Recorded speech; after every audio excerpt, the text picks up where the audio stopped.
Sabi dito, ito, 15 senators condemn Chinese embassy's criticism of Philippine officials. So ayan, yung mga pumirma, alam nyo na, syempre yung mga DDS Black, pagkupal, wala tayong magagawa doon. Eh, ganun talaga eh. Oh, kaya hindi nyo maasahan kung bibirma man yan o hindi. Eh, wala eh. Palkups eh. Di ba?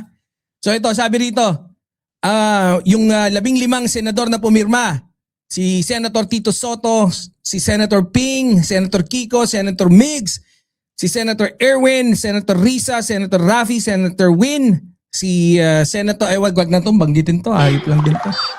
Si Senator JV, si Senator Bam, si Senator Camille, si Mark, si Jinggoy, at si Lito Lapid.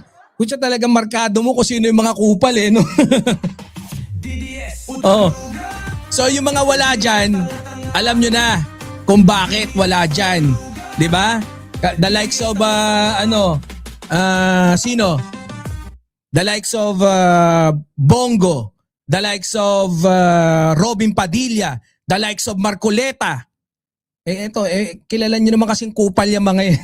Kaya ganyan. Diba? Wala tayong magagawa eh. So anyways, abangan natin no kung ano yung susunod na kabanata pagdating dyan, no? So sila Aimee, sila Cheese, sabagay, si Bato de la Rosa, hindi natin maasahan yun. Hindi nga. Hanggang ngayon, hinahanap pa eh. Ha? Hanggang ngayon, hinahanap ka pa. Oy, magpakita ka na, tigas sa mukha mo. Eh, sumasahod pa din daw eh. Sabi, no? O eto, sundan na natin kagad na itong statement of Sandro Marcos on the impeachment complaints filed against his father, President Bongbong Marcos. Sabi dito ni Congressman Sandro, in a view of the impeachment complaints filed against President Ferdinand Marcos Jr., who is my father, I have decided to formally recuse myself from all discussions, deliberations, and proceedings of the House Committee on Rules insofar as these complaints are concerned. This decision is guided not by legal compulsion but by a higher obligation to preserve the integrity of the House of Representatives, to protect the credibility of its processes, and to uphold the public's trust in our constitutional system. Yun ang sabi, okay? Kaya ito nakakabilib din talaga si si Congressman Sandro, no? Oh, sabi dito, while I'm fully aware that the rules of the House do not require my inhibition, and while I remain confident in the independence and professionalism of my colleagues, I recognize that leadership sometimes calls for a restraint rather than participation. In moments that test institution perceptions matters as much as procedure, the House must be allowed to discharge its constitutional duties without any shadows of personal interest, real or imagined. My recusal ensures that no questions may be raised about the fairness, objectivity, or legitimacy of the processes, and that the focus remains where it properly belongs, on the Constitution, the facts, and the rule of law. Tamo, no? Meron pa ako nakita sino ba yung isang nabasa ko no, na dapat daw mag-resign daw. sa pagiging majority leader. What? Ba't mo naman pagre-resignin? Si Sara ba? Nung iniimbestigan yung tatay niya, sana nag-resign din kaagad siya bilang vice president. Oh. Anyways, i-follow through na rin natin kasi dito, ano ba sabi dito? Ito yung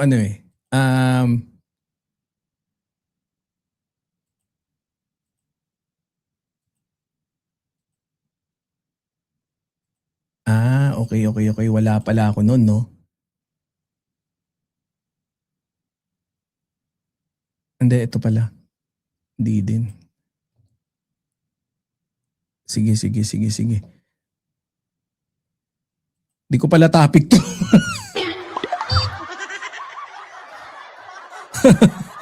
Pero anyways, nandyan na. No, nandyan eh. So I take this step not as a retreat from responsibility, but as an affirmation of it. Public office is a trust, and that trust is strengthened when those who hold powers are willing to step aside to protect the institution they serve. I remain committed to my duties as a House Majority Leader in all the other matters, and I express full confidence that the House will act with independence, sovereignty, and fidelity to the Constitution in addressing this issue. Our democracy is strongest when institutions are bigger than personalities and when public servants choose principle over proximity. Grabe, no? Ganun, no? Ganun dapat. Ganun dapat magsalita. Tapos nag-resign pa. Hindi pala nag-resign, nag-inhibit. Oy, Boss Article PH, shout out. Anyways, so yan nga, no? Yung statement ni Congressman Sandro. No? Talaga namang ako, yan yung mga ano ngayon eh. The likes of Congressman Sandro, Mayor Vico, no? Tapos si Kiko Barsaga. Uy, ulol!